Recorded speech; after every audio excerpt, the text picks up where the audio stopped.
Hello everyone, my name is Sama and we are here on the online platform of Gravity Coaching Aligarh and I am your chemistry mentor और आज हम अगले lecture में आ चुके हैं मूल concept में। पिछले लेक्चर्स में मैंने आपको बताया कैसे absolute atomic mass, relative atomic mass, gram atomic mass, ionic masses ये सब क्या होती हैं।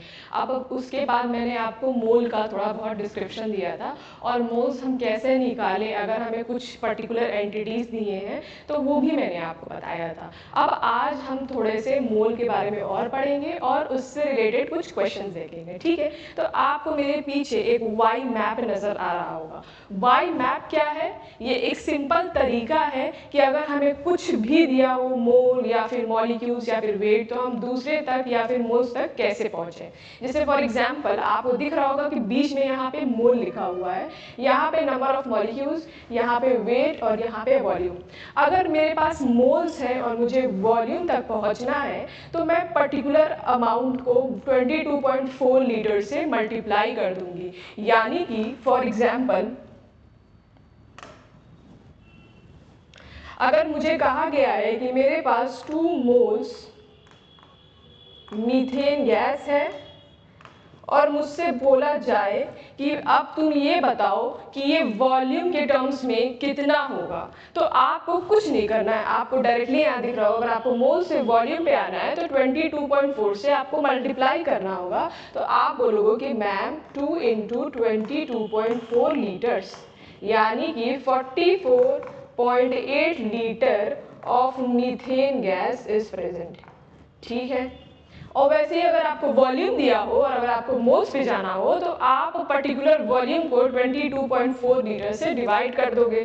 सेम वैसे ही अगर आपसे बोल दिया गया हो कि एक गैस है जिसकी वॉल्यूम 44.8 लीटर के बराबर है, अब आपसे पूछा जाए कि इसमें मोल्स कितने हैं, तो सिंपली आपको करना कुछ नहीं है, आपको डिवाइड करना है 22.4 लीटर से और आपके सामने मोल्स आ जाएगा।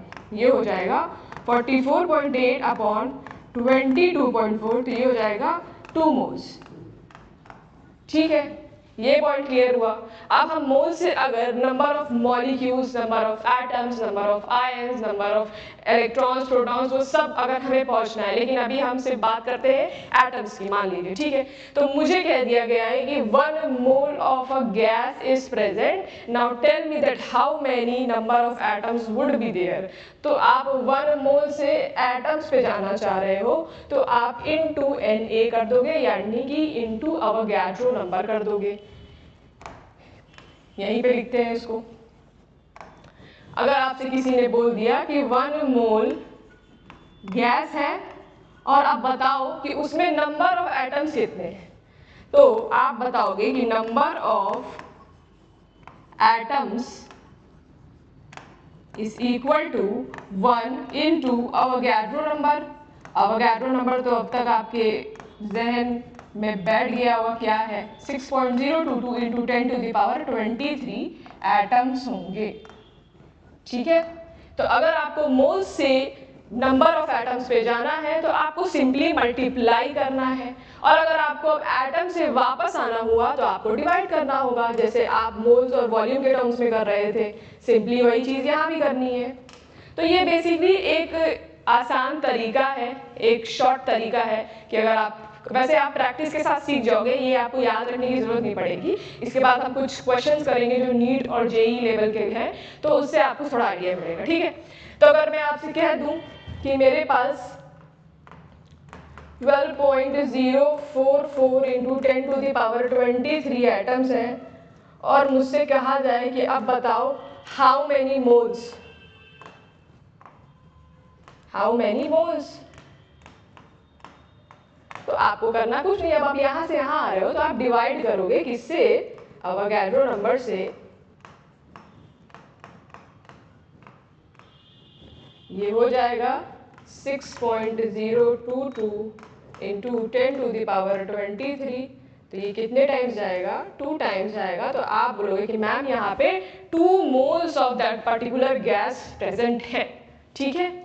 आपको एटम्स मिल गए थे, अब आपको आना था मोल पे। अब देखो यही इंटरकनेक्टेड हो सकता है कि आपको नंबर ऑफ एटम्स दिया हो और आपसे पूछ दिया हो कितने वॉल्यूम है, तो आप पहले नंबर ऑफ एटम्स से मोल पर आओगे, फिर मोल से वॉल्यूम पे आओगे। तो इस तरीके से आपको इस वाई मैप में साइकिल के फॉर्म में घूमते रहना है, आपको आंसर निकल के आ जाएगा, आपको ज़्यादा जद्दोजहद करने की ज़रूरत नहीं पड़ेगी।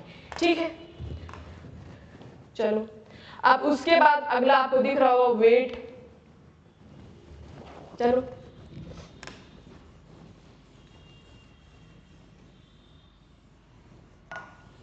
ठीक है, आपको दिया होगा कि 2 मोल्स ऑक्सीजन गैस है। चलो बहुत देर से 2 मोल्स कर रहे थे, अब 4 मोल्स कर देते हैं, थोड़ा नंबर में चेंज आता है। हमसे कह दिया गया कि 4 मोल्स O2 गैस प्रेजेंट है, ठीक है, और फिर उसके बाद कहा जाए कि अब बताओ कितना वेट प्रेजेंट होगा उसका, कितना वेट। तो आप मोल से वेट पे जा रहे हो, तो आप क्या कर रहे हो, मॉलिक्यूलर वेट से मल्टीप्लाई कर रहे हो। तो यानी कि ऑक्सीजन का मॉलिक्यूलर वेट कितना है, 2 ऑक्सीजन के एटम से मिलके बना है ये, और एक ऑक्सीजन एटम का मास होता है 16, तो ये हो जाता है 32 AMU। लेकिन यहाँ पे मोल लेवल पे बात हो रही है, तो हम AMU नहीं ग्राम एटॉमिक मास की बात करेंगे, तो ये हो जाएगा 32 ग्राम। ये पिछले लेक्चर जिसने देखा होगा वो इस चीज को करेक्ट कर पाएगा। ठीक है, तो आपको क्या दिया गया है, आपको 4 मोल्स ऑक्सीजन गैस दिए गए हैं, पूछ रहे हैं कि कितना ग्राम ऑफ ऑक्सीजन प्रेजेंट है। तो मैंने कहा कि मैं अब आपको 1 मोल का मास निकालती हूँ। 1 मोल में हमेशा ग्राम में मास होता है, AMU में नहीं होता। AMU में बात होती है जब एक एटम की बात होती है, यहाँ पे 1 मोल एटम की बात हो रही है, तो ये कितना हो जाएगा 32 ग्राम्स। तो 4 मोल्स के लिए कितना हो जाएगा, 4 × 32। ठीक है, थोड़ा सा इसको इधर कर देते।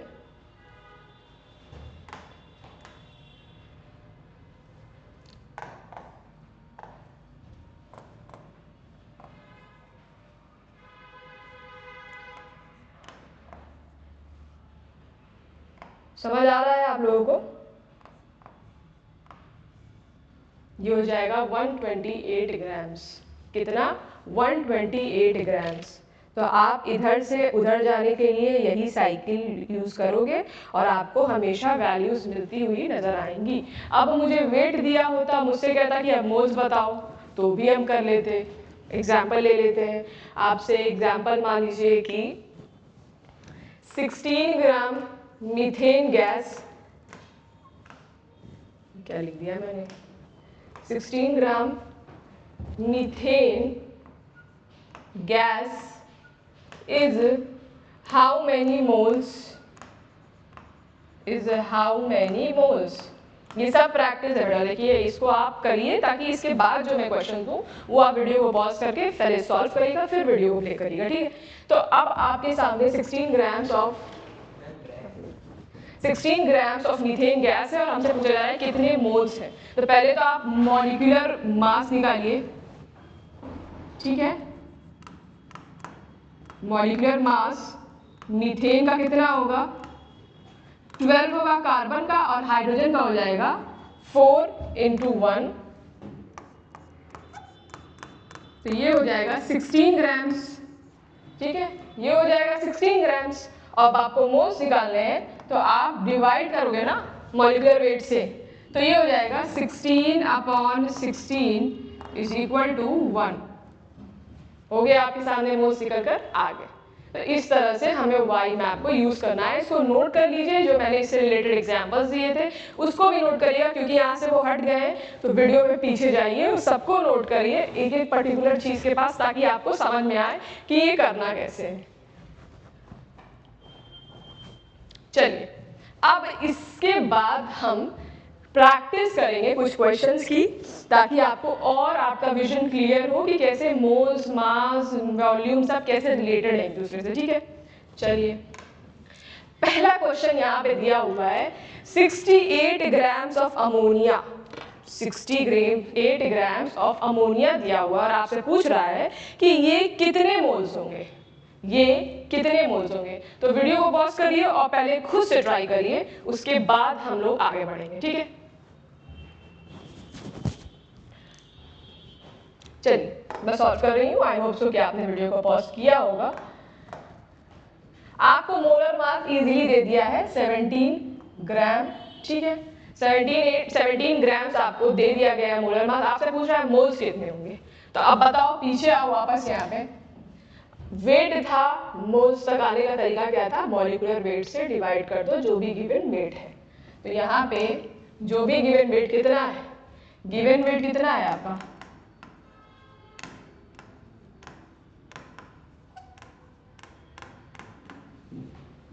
68 ग्राम्स, ठीक है।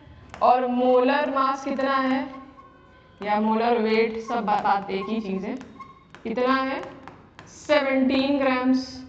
तो मोल्स क्या हो जाएंगे, दिस अपॉन दिस, तो ये हो जाएगा 68 grams upon 17 grams.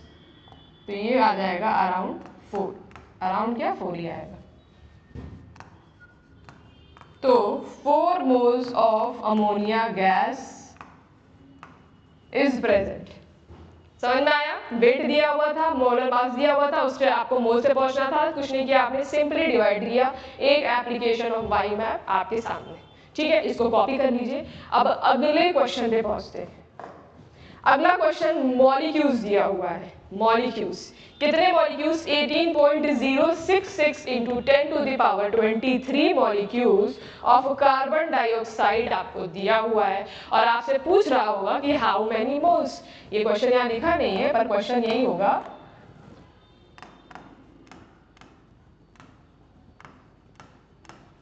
How many moles, ठीक है। अब देखिए, अब इसको कैसे अप्रोच लगाना है, वापस जाते हैं फिर से हम लोग वाई मैप पे, ठीक है। वाई मैप पे देखिए, आपको अगर मॉलिक्यूल्स दी और अगर आपको मोल्स पे आना है तो आप क्या कर रहे थे, आप डिवाइड कर रहे थे अवोगाड्रो नंबर से। वही चीज आपको यहाँ करनी है। बार बार हम लोग वाई मैप पे क्यों आ रहे हैं, ताकि आपको इसका एप्लीकेशन क्लियर हो, ठीक है।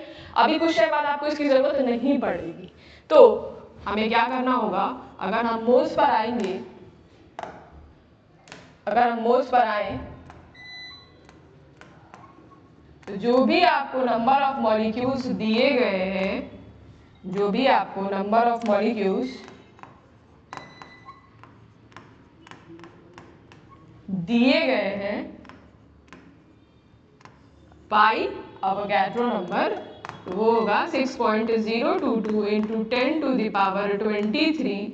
इसको डिवाइड करोगे सिंपली 6 3 18 और ये सब वही है। तो अगर मैं इसको काटूं, या काटते नहीं है, गंदा लगेगा, ये कितना आ जाएगा 3 मोल्स, ठीक है। कितना आ गया ये 3 मोल्स।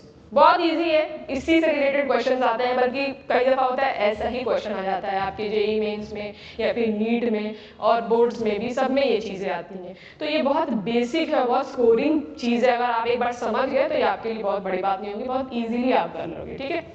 अगले क्वेश्चन पे चलते हैं। अगला क्वेश्चन है 67.2 लीटर एट एसटीबी। यहाँ भी वही सवाल होगा, हाउ मेनी मोल्स,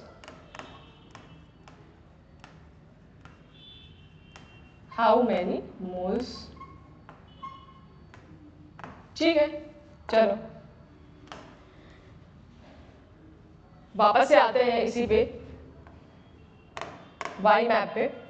अब देखो, आपके पास वॉल्यूम था, आप मोल पर आ रहे थे, तो आप क्या कर रहे थे, 22.4 लीटर से डिवाइड कर रहे थे। वही चीज यहाँ करनी होगी आपको।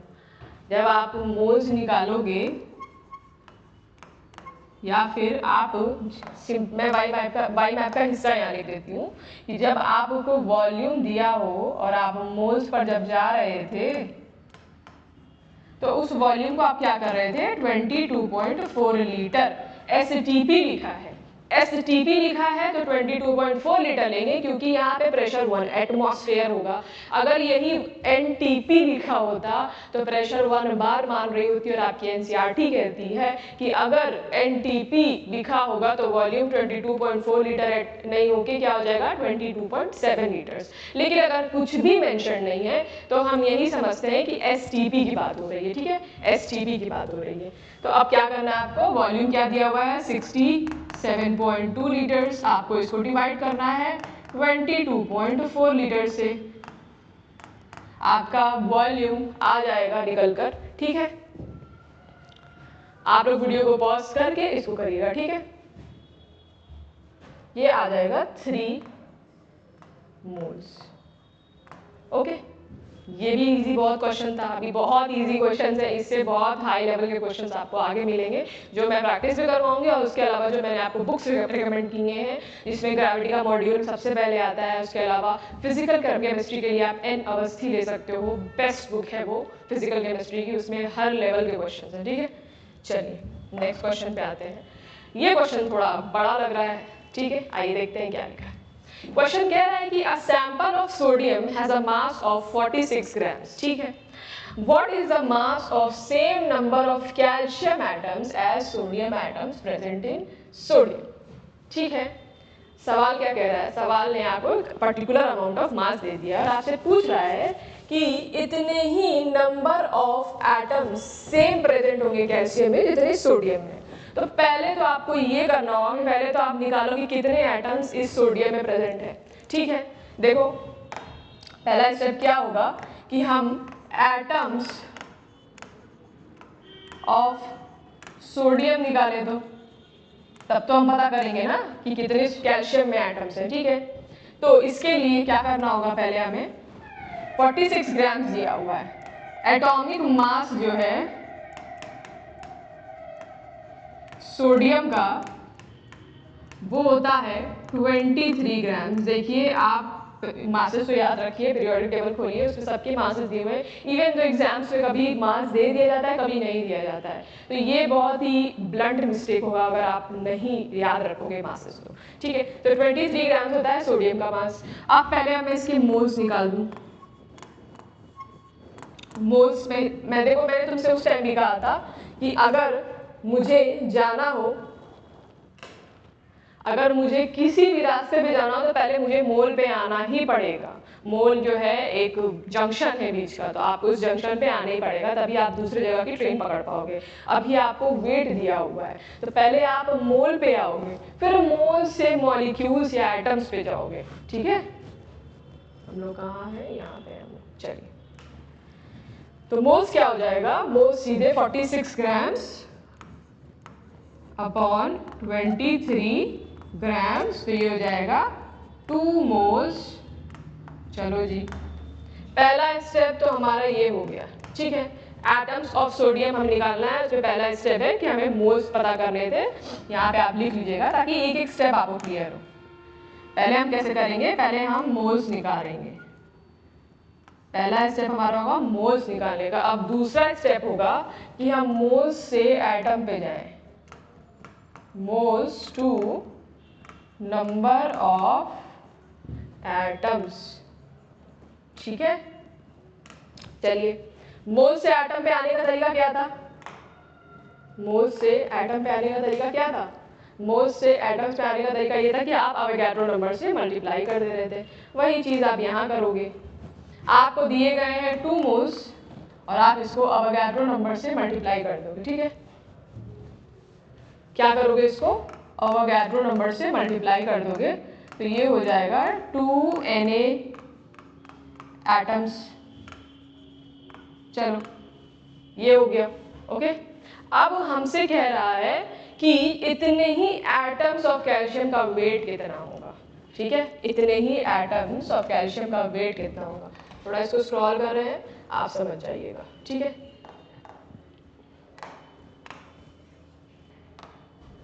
तो हमें ये तो पता चल गया है कि कितने एटम्स ऑफ कैल्शियम प्रेजेंट है।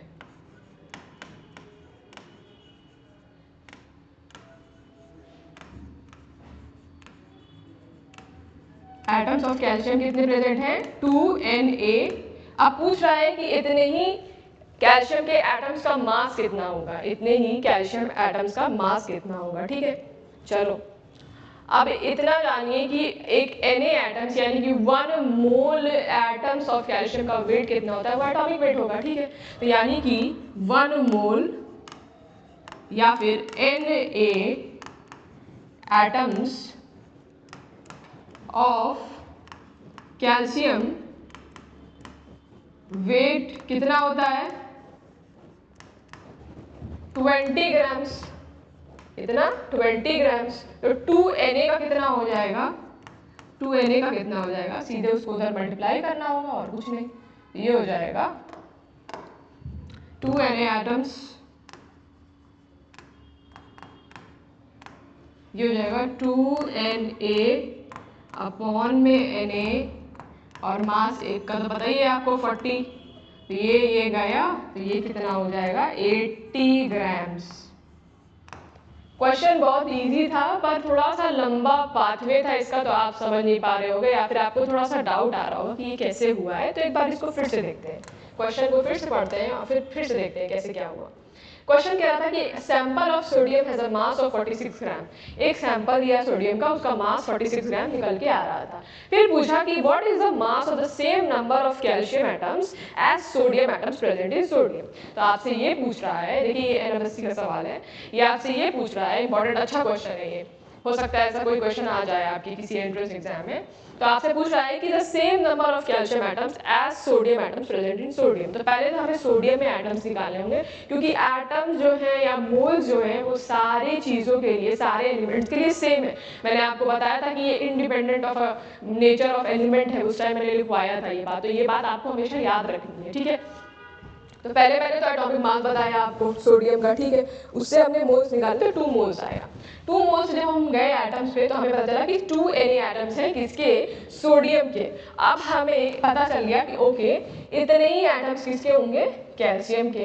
तो कैल्शियम के एटम्स पता चल गए। अब जो 1 मोल कैल्शियम एटम का जो मास होता है वो एटॉमिक वेट होगा, तो यानी कि 20 ग्राम्स होता है। ठीक है, तो 20 ग्राम्स नहीं, तो एटॉमिक नंबर लिख दिया मैंने, आई एम सॉरी, यहाँ 40 ग्राम्स होगा, यहाँ 40 लिखा है, यहाँ नहीं लिखा है, मैंने एटॉमिक नंबर लिख दिया 40 ग्राम्स। ओके, चलिए ये 40 ग्राम्स हो गया। तो 2Na एटम्स कितना हो जाएगा, 2Na अपॉन Na इंटू 40, 80 ग्राम, यानी कि कैल्शियम का मास कितना है, 80 ग्राम। अब देखिए इतनी लंबी बात पे भी आपको आना ही नहीं था, आप एटम्स निकालने की आपको जरूरत ही नहीं थी, आप सीधे देखते कि कितने मोल्स हैं सोडियम के। आपने निकाले 2 मोल्स ऑफ सोडियम, तो ये कह रहा है कि उतने ही मोल्स कैल्शियम के भी होंगे, तो डायरेक्टली 2 मोल्स कैल्शियम को आप मल्टीप्लाई कर देते उसके एटॉमिक मास से, तो वो पता चल जाता आपको। ठीक है, तो ये इजी पाथवे था। चलिए अगला क्वेश्चन देखते हैं। 3.011 into 10 to the power 22 atoms of an element weigh around इतना, then atomic mass of the element कितना होगा। ठीक है, एटॉमिक मास आपसे पूछ रहा है कितना होगा। वीडियो को पॉज करिए, फिर खुद से ट्राई करिए, उसके बाद हम लोग देखते हैं।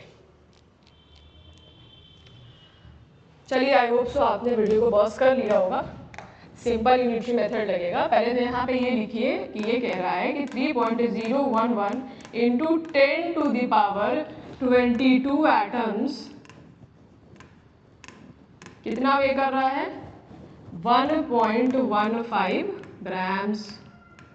चलो जी, और फिर आपसे कह रहा है कि atomic mass of the element कितना होगा।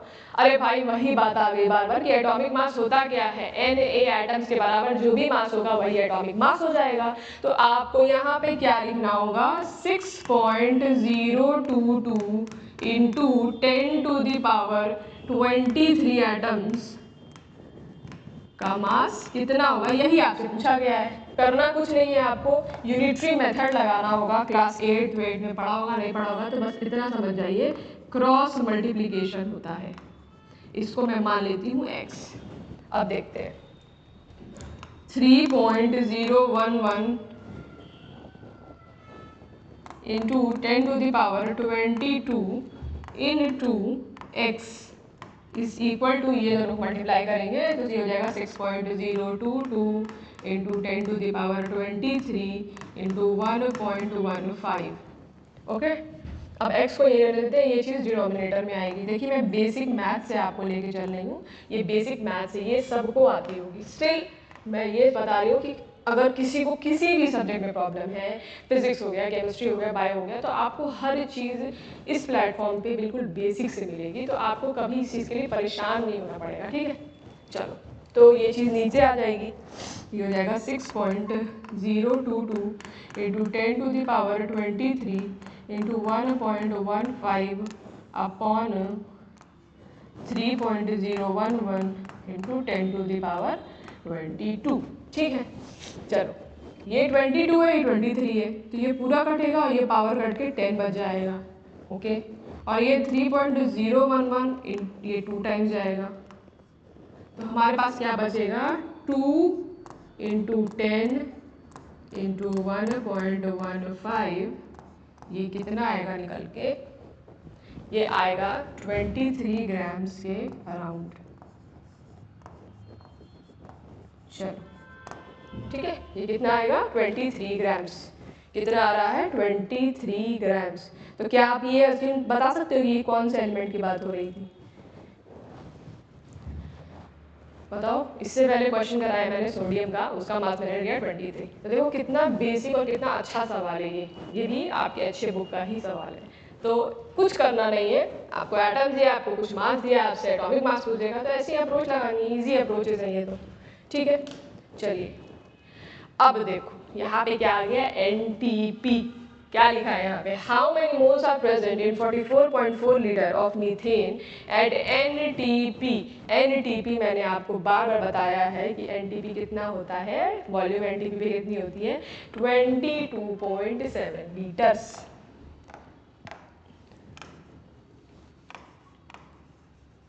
वॉल्यूम एट एनटीपी कितना होता है 22.7 लीटर्स। बस वही कर दो, फिर अब मोल्स निकालने हैं आपको। मोल्स अगर आपको निकालने हैं, आपको दोनों वॉल्यूम्स दिए हुए तो दोनों को डिवाइड कर दीजिए। 44.4 अपॉन 22.7, तो ये अराउंड 2 आ जाएगा, तो ये हो जाएगा आपका 2 मोल्स। ठीक है, कितना हो जाएगा ये 2 मोल्स, बहुत ही ईजी। एनटीपी क्या होता है, इसमें जो प्रेशर होता है वो 1 बार लेते हैं, एसटीपी में प्रेशर लेते हैं 1 एटमॉस्फेयर। तो इसी तरह हम इस क्वेश्चन का अप्रोच लगाएंगे। ठीक है, चलिए अब देखते हैं अगला टॉपिक, परसेंटेज कॉम्पोजिशन। आपने जितने भी इसमें रिलेटेड सवाल किए सब आपको बहुत अच्छे से समझ में आया होगा। अब अगले टॉपिक पे जाते हैं जो है परसेंटेज कॉम्पोजिशन।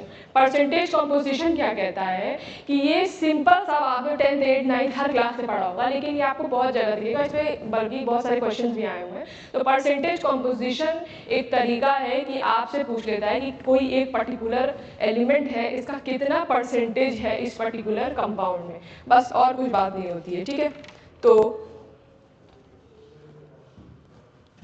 चलिए इसका फॉर्मूला अगर हम देखें तो percentage composition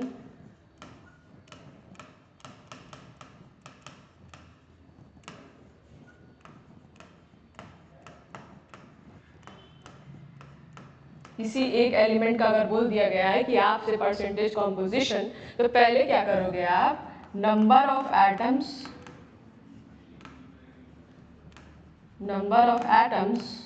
of the element,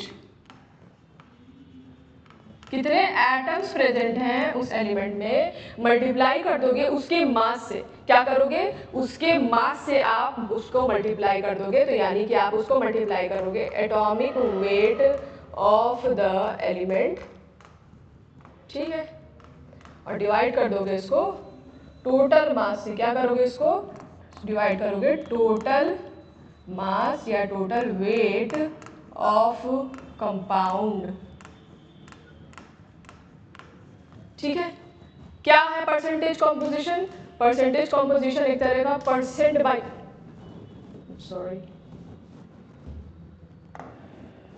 percentage composition क्या है? एक तरह का परसेंट बाय मास है निकालने का तरीका। अगर आपसे कोई फॉर्मूला दे दिया गया है, मैं एग्जांपल दूंगी आप समझ जाओगे। तो अगर आपसे पूछ दिया गया है परसेंटेज कॉम्पोजिशन, तो आप कुछ नहीं करोगे, कितने एटम्स प्रेजेंट है, जिस एलिमेंट की बात हो रही है उसके कितने एटम्स प्रेजेंट है, इनटू उसका atomic weight upon total weight of the compound. और क्योंकि ये परसेंट है तो बचपन से पढ़ते आ रहे हैं कि जहाँ भी परसेंट लगा तो आपको 100 से मल्टीप्लाई करना होगा, तो आपको मिल जाएगा परसेंटेज कॉम्पोजिशन। अब चलिए इस पे क्वेश्चन देखते हैं हम लोग, ठीक है। आपसे मैं कैल्शियम कार्बोनेट का क्वेश्चन ले लेती हूँ, ठीक है। चलिए लाइए, एक कंपाउंड है कैल्शियम कार्बोनेट। अब उसमें पूछा जा रहा है आपसे कि find the percentage composition, find the percentage composition of each element, ठीक है। कैल्शियम कार्बोनेट दिया है, पूछ रहा है find the percentage composition of each element. पहले तो हम लोग एक काम करते हैं, हम लोग कैल्शियम कार्बोनेट का मॉलिक्यूलर मास निकालते हैं, देखिए कितना आ रहा है वो, ठीक है। चलिए, मॉलिक्यूलर मास ऑफ CaCO3 निकालते हैं। कैल्शियम का एटॉमिक वेट है 40, कार्बन का कितना है 12 ग्राम्स, लिखते चलिएगा, कंफ्यूज ना होइए, नहीं भी लिखेंगे तो चलेगा। ऑक्सीजन का कितना है, एटम्स कितने ऑक्सीजन के 3, और इसका एटॉमिक वेट कितना है 16, कितना आएगा 14 + 12 + 48, ये हो जाता है 100 ग्राम्स। कितना 100 ग्राम्स। ये हमें मॉलिक्यूलर मास पता चल गया कैल्शियम कार्बोनेट का। अब हम इसमें परसेंटेज निकालते हैं ईच एलिमेंट का। सबसे पहले निकालते हैं कैल्शियम का परसेंटेज, ठीक है। तो परसेंट सबसे पहले किसका निकाल रहे हैं, परसेंटेज ऑफ कैल्शियम। आप बताओ, फॉर्मूले पे आओ। फॉर्मूला क्या कह रहा है, number of atoms of the element into atomic weight of the element by total mass, या फिर total weight. Number of atoms कितने हैं कैल्शियम के, 1 है, तो यहाँ आप लिखोगे 1 into atomic weight of the element. Calcium का एटॉमिक वेट कितना है 40 अपॉन टोटल मास या फिर total weight of the compound कितना है 100, और इसको मल्टीप्लाई किससे कर दिया 100 से, ये दोनों कैंसिल आउट हो जाएगा, ये हो जाएगा 40%। कितना 40%। चलिए अब दूसरे का निकालते हैं, ईच एलिमेंट का पूछा गया है तो ईच एलिमेंट का निकालते हैं। चल लाइए परसेंटेज ऑफ कार्बन निकालते हैं। परसेंटेज ऑफ कार्बन, कार्बन का एटम कितना प्रेजेंट है 1, एटॉमिक वेट कितना है कार्बन का 12 ग्राम्स, टोटल वेट कितना है 100, और परसेंट लगाने के लिए मल्टीप्लाई किया विथ 100, तो ये कितना हो जाएगा 12%। कितना हो जाएगा 12%। अब same is for oxygen also. थोड़ा सा इसको मिनिमाइज कर देते हैं ताकि क्वेश्चन बोर्ड पे रहे, बोर्ड से भागे ना। चलो देखो, 2 तरीके हैं। आपको पता है कि टोटल 100% कॉन्स्टिट्यूएंट्स में यही तीनों है, तो आपने जब 2 कॉन्स्टिट्यूएंट्स निकाल दिया तो अगले को निकालने के लिए आप 100 से माइनस कर दो। वैसे ये मैं कहना चाह रही हूँ कि जैसे आपको एक तो तरीका ये है सिंपल, जो आप फॉर्मूले से चलते आ रहे हो। फॉर्मूला वाले पहले देखते हैं, कितने एटम्स हैं 3, मास कितना है, ईच एटॉमिक वेट कितना है 16, और ये 100 इंटू 100, तो ये कितना हो जाएगा 48%। एक तो ये तरीका था, ऑक्सीजन का मैंने ऐसे निकाल दिया। दूसरा मैं यहाँ पे क्या कह रही हूँ कि मुझे पता है कि 100% टोटल होगा ना, कॉन्स्टिट्यूएंट्स जो टोटल ऐड करके कितने हो रहे थे 100, तो 100 तो ये हो गया, इसमें मैं माइनस कर दूंगी कार्बन और कैल्शियम का। तो कार्बन कितना है 12 और कैल्शियम कितना है 40, तो ये भी इतना ही आता 48%। ठीक है, ये भी इतना ही आता। तो आप दोनों तरीके से अप्रोच लगा सकते हो, ऐसे भी और वैसे भी। ठीक है, परसेंटेज कॉम्पोजिशन ऐसे ही निकलता है। चलिए आइए इस पे एक और सवाल देखते हैं।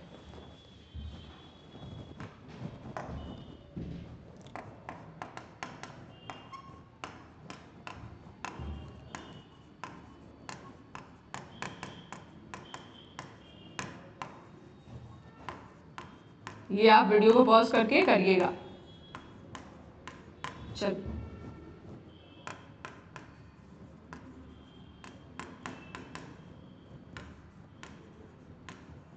ग्लूकोज के बारे में पूछ रहा है, और देखिए ग्लूकोज का मैं फॉर्मूला आपको बता देती हूँ।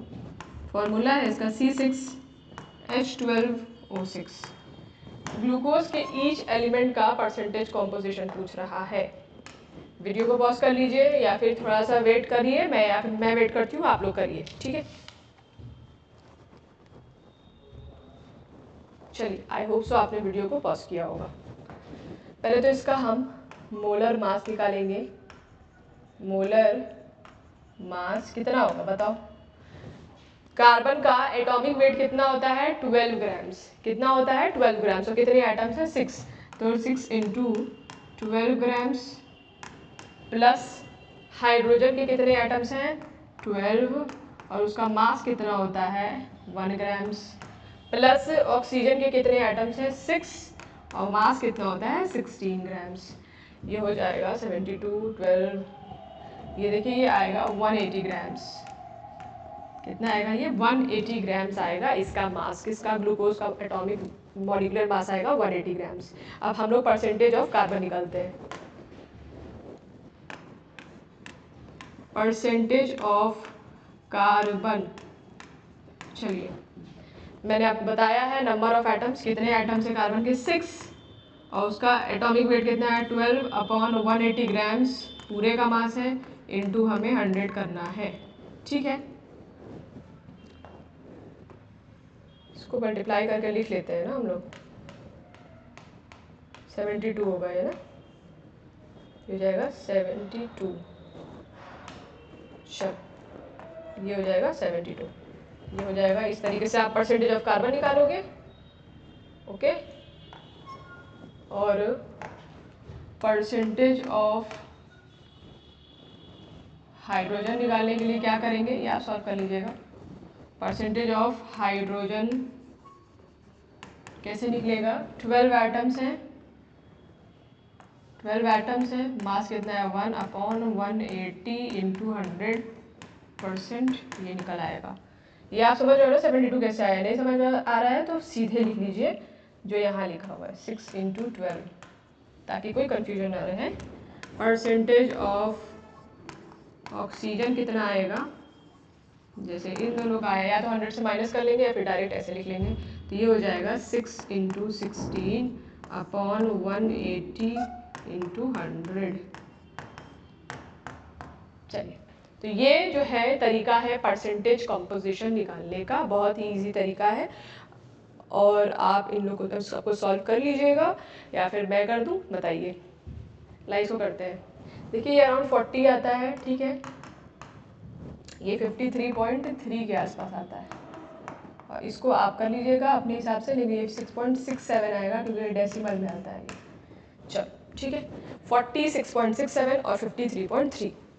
अब अगला टॉपिक है आपके लिए average atomic weight. Average atomic weight,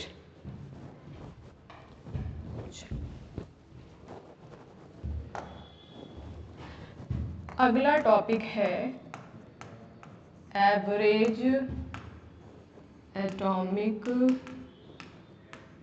wait.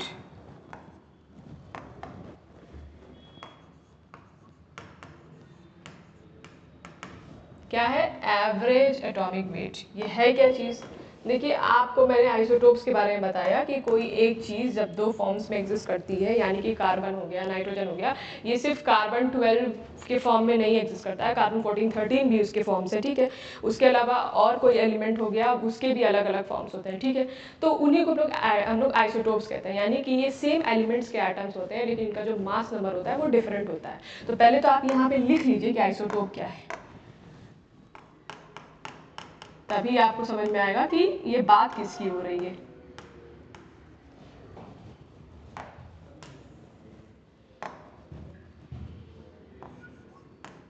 Atoms of same element, atoms of same element having same atomic number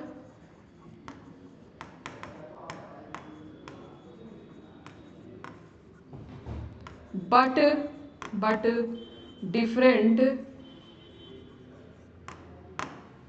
different mass number.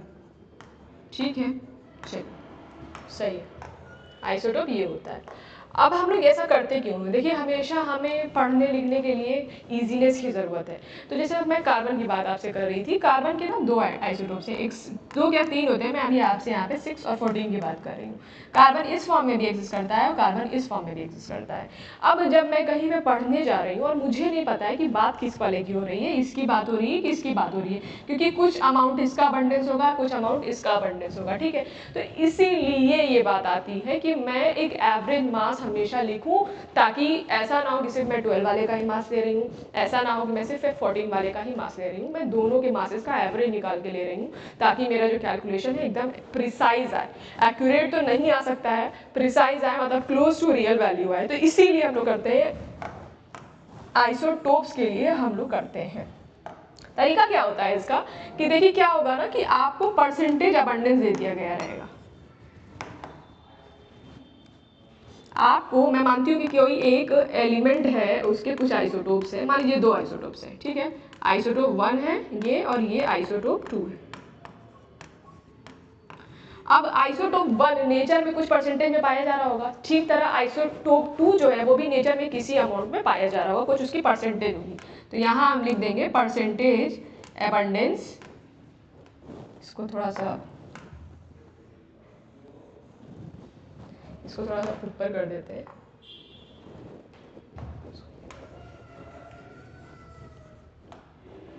यहाँ लिखूंगी मैं पहले परसेंटेज अबंडेंस, ठीक है, और उस पर्टिकुलर आइसोटोप का एटॉमिक वेट, क्या, उस पर्टिकुलर आइसोटोप का एटॉमिक वेट, ठीक है। ये होगा कुछ आइसोटोप 1 और ये होगा आइसोटोप 2, ठीक है। इसका कुछ परसेंटेज अबंडेंस होगा, कुछ एटॉमिक वेट होगा। मान लेते हैं ये नेचर में 40% पाया जा रहा होगा, ये नेचर में 60% पाया जा रहा होगा। इसका मास जो होगा x होगा और इसका मास y होगा, ये दोनों इक्वल टू 100 हो गए। अब हम एवरेज एटॉमिक वेट कैसे निकालते हैं वो समझिए, ठीक है। एवरेज एटॉमिक वेट कैसे निकलेगा, परसेंटेज अबंडेंस ऑफ आइसोटोप 1, यानी कि परसेंटेज अबंडेंस ऑफ आइसोटोप 1, ठीक है, इनटू में उसका जो एटॉमिक वेट होगा, into atomic weight of isotope 1 plus कर देंगे सेम चीज आइसोटोप 2 के लिए। तो ये क्या हो जाएगा, percentage abundance of isotope 2 into atomic weight of isotope 2, atomic weight of isotope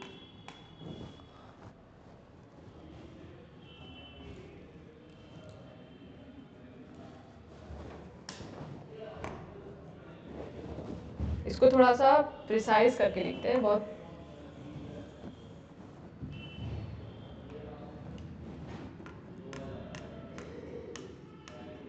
percentage abundance of isotope 2 plus multiply into atomic weight of what, isotope 2, divide कर देंगे इसको किससे,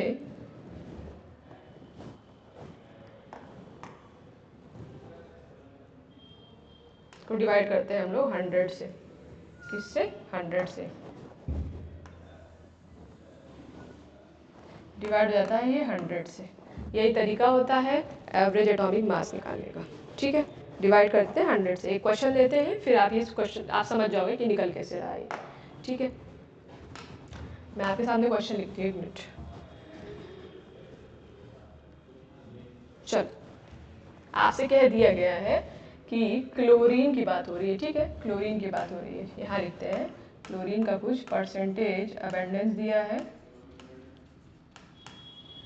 Cl35 है एक, और Cl37, और कितना परसेंटेज अबेंडेंस दिया गया है 75 और 25। चलो, ये हो जाएगा 75% और ये हो जाएगा 25%। और आपको पता ही है, मास तो वहाँ से दिख ही रहा है, लेकिन फिर भी लिख लेते हैं। एटॉमिक वेट इसका कितना है 35 और इसका कितना है 37। और आपसे पूछ रहा है क्या, एवरेज एटॉमिक वेट आपसे पूछ रहा है। आपसे कहा जा रहा है फाइंड एवरेज एटॉमिक वेट। ठीक है, चलो फॉर्मूला जो बताया उसी पे चलते हैं। एवरेज एटॉमिक वेट क्या था, percentage abundance of isotope 1 into atomic weight of isotope 1। Percentage abundance कितना है इसका 75, और देखो 100 से हम लोग क्यों डिवाइड कर रहे थे फॉर्मूले में, हम लोग 100 से इसलिए डिवाइड कर रहे थे ताकि वो परसेंट जो है वो हट जाए। ठीक है, तो 75% है, ये हो जाएगा 75%, और मास कितना दिया हुआ है 35 प्लस 25% इसका है, तो ये हो जाएगा 25%, और इसका मास कितना है 37। ठीक है, बाई 100। इसको आप लोग सॉल्व करेंगे तो आपका मास जो है अराउंड 35.5 के आता है। ये मास आता है अराउंड 35.5 AMU ग्राम्स, डिपेंड्स, क्योंकि हम एक एटम की बात कर रहे हैं। जाहिर सी बात है कि देखो 2 आइसोटॉप्स अलग एग्जिस्ट कर रहे होंगे, तो AMU में हम लोग ये चीज़ लेना थोड़ा सा हमारे लिए सही नहीं है। पर हम AMU में जब बात करते हैं, जब हम एक एटम की बात करते हैं, और ग्राम में जब हम बात करते हैं, जब हम 1 मोल की बात करते हैं, तो आप बेटर है कि इसको ग्राम में ही लिखो। ठीक है, चलिए, तो आज हमने बहुत सी चीज़ें पढ़ी। हमने मोल्स पढ़ा, हमने वाई मैप पढ़ा, हमने ये देखा कि कैसे हम मोल से लीटर्स, लीटर से मोल्स, मॉलिक्यूल्स, अलग अलग चीज़ों पे, अलग अलग एंटिटीज़ पे जंप कर सकते हैं by using the simple formula. फिर उस पर हमने कुछ क्वेश्चंस किए जो बहुत अच्छे क्वेश्चंस थे, बेसिक क्वेश्चंस भी थे उसमें। फिर मैंने उसके बाद आपको बताया परसेंटेज कॉम्पोजिशन के बारे में। उसमें मैंने ग्लूकोज का, कैल्शियम कार्बोनेट का एग्जाम्पल लिया। वो एक तरीका होता है, वो बहुत पहले भी आपने पढ़ा होगा, पर नहीं पढ़ा होगा तो इसको पढ़ लीजिए, क्योंकि ये क्वेश्चंस में आता है, आपके एंट्रेंस एग्जाम्स में भी आता है ये। इसके बाद हमने एवरेज एटॉमिक वेट की बात की। इसमें बताया कि अगर कोई एक एलिमेंट है, उसके आइसोटोप्स हैं जो डाल्टन थ्योरी से आप कनेक्ट कर सकते हैं, कि डाल्टन ने ये कहा था कि same type of atom have same type of element have same type of atom. ये बात गलत हो गई थी, क्यों? क्योंकि उनके पास फिर आइसोटोप्स की डिस्कवरी हो गई थी। और आइसोटोप्स जो होते हैं, मैंने आपको डेफिनेशन भी लिख दिया है कि वो सेम एलिमेंट के एटम्स होते हैं, यानी कि उनका एटॉमिक नंबर सेम होगा, लेकिन उनका मास नंबर जो है वो अलग हो जाता है। तो इसीलिए हमें एक डिस्पेरेंसी आ जाती है मासेस में, और हमें नहीं पता होता है कि अगर हम कहीं पे किसी पर्टिकुलर एलिमेंट की पढ़ाई कर रहे हैं तो वहाँ पे कौन सा आइसोटोप एग्जिस्ट करता है। तो इसीलिए एवरेज एटॉमिक मास का कंसेप्ट आया। इससे फिर हमने दोनों आइसोटोप्स, तीनों आइसोटोप्स, जितने भी आइसोटोप्स होंगे उनकी परसेंटेज अबंडेंस से हमने उसका एवरेज एटॉमिक वेट निकाल दिया और हमें पता चल गया। ठीक है, थैंक यू। अब नेक्स्ट लेक्चर में हम लोग बात करेंगे डेंसिटी के बारे में, रिलेटिव डेंसिटी के बारे में, वेपर डेंसिटी के बारे में, हर चीज़ के बारे में। Okay, thank you so much.